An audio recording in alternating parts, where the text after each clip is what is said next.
Now, if you look at, I want to go back to Mandela, where we are right now. At one point in time, this is where South Africa was with the Africans in terms of government, in terms of releasing Mandela. There was a piece put together in terms of truth and reconciliation. How does that work? Well, I think Mandela, I love him to death. He was a wonderful man, and the notion is that we serve the present age. And when Mandela came to power, the country of South Africa had been under apartheid for many years, which means Africans in South Africa had no rights. So for Mandela then to move from a minority white government that was extremely oppressive to a black majority government that was serving the present age. And of course, he put together that Truth and Reconciliation panel, which I think was a wonderful idea at the time. But then 25 years later, as you know, I'm in South Africa at least once a year, sometimes more than that. But I go to South Africa at least once a year in my position, serving as the advisory chair for the African Leadership magazine.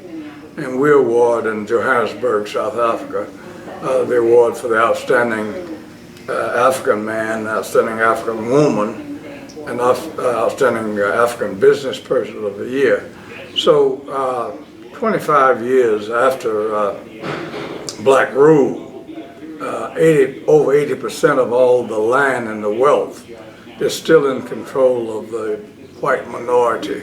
It is damnable, and if somehow, if the owners, the white owners in South Africa don't proactively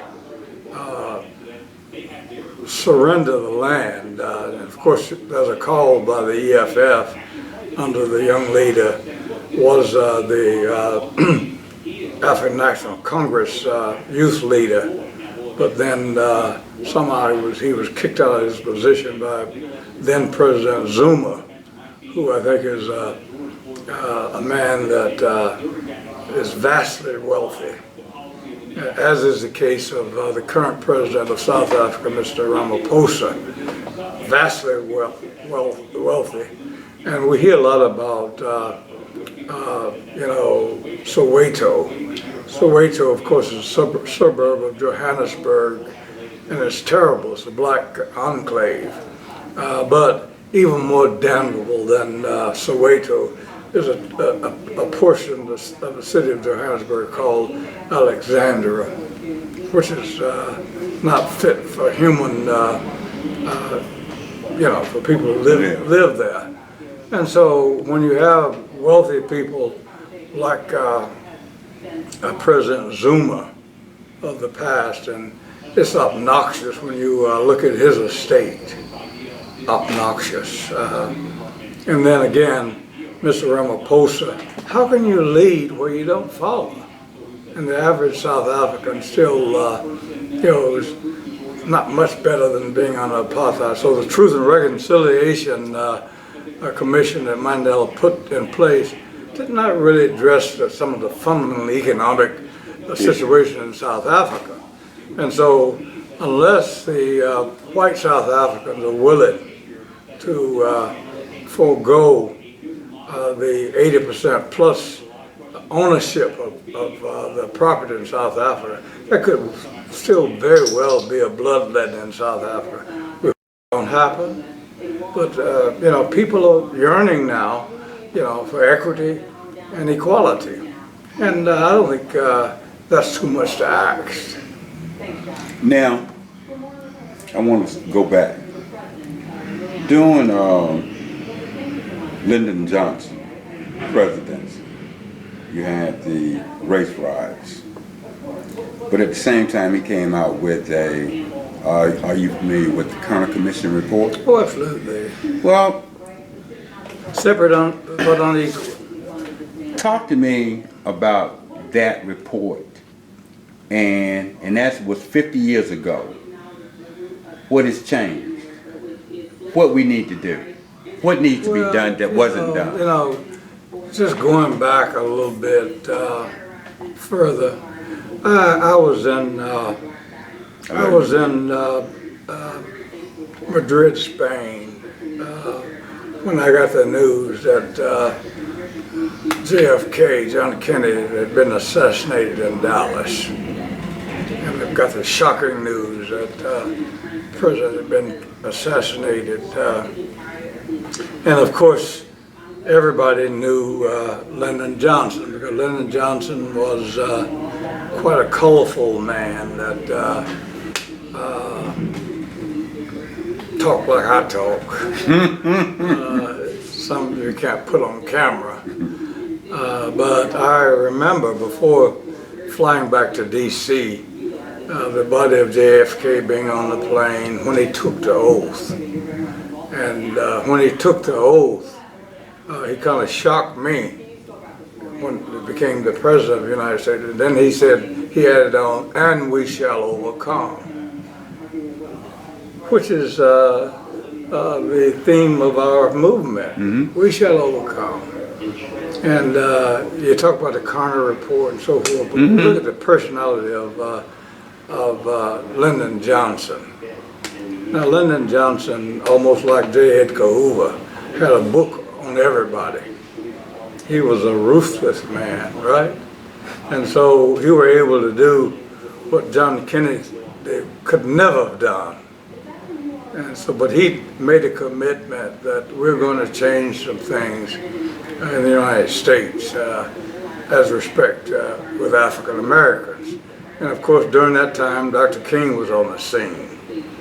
And of course, with him, with the boycott and the march from Selma to Montgomery, and all those false starts that had happened before that, and with John Kennedy getting involved when King was locked up, and then he was assassinated. But then this bully pulpit cowboy from Texas came in. Now, people often ask me the question, Clyde, who is the best president of the United States that African Americans ever had? And of course, my response is the best friends that African Americans ever had during the Civil Rights Movement was one Nikita Khrushchev from the Soviet Union, because he put the world on notice that the United States, during that time, we had two superpowers that could almost bring about global annihilation, the Soviet Union and the United States. And Nikita Khrushchev challenged the United States for being, quite frankly, a whore in the world that would going around talking about human rights, and at the same time, Khrushchev's acts. What about the black people? What are you doing to the black people in the United States? But then, absent Khrushchev of the Soviet Union, then the best president, in my view, has been Lyndon Johnson. Lyndon Johnson, again, he exposed, because he had the record on people, and he blackmailed them. He said, "I want to vote to give African Americans the civil rights, public accommodation, and if you don't, I'm going to expose your ass." Right? And then after we got to public accommodations, Dr. King said that's not enough. He got the Nobel Peace Prize, and then he said that's not enough. That we need to have the right to vote, because during those times, the local registrars, you'd have to have a test. And if you knew all the right answers about civics and about American history, you got all the answers right, then it'll ask you how many seeds are in an apple. What? Well, how many seeds in a watermelon? Anything that would preclude us from voting.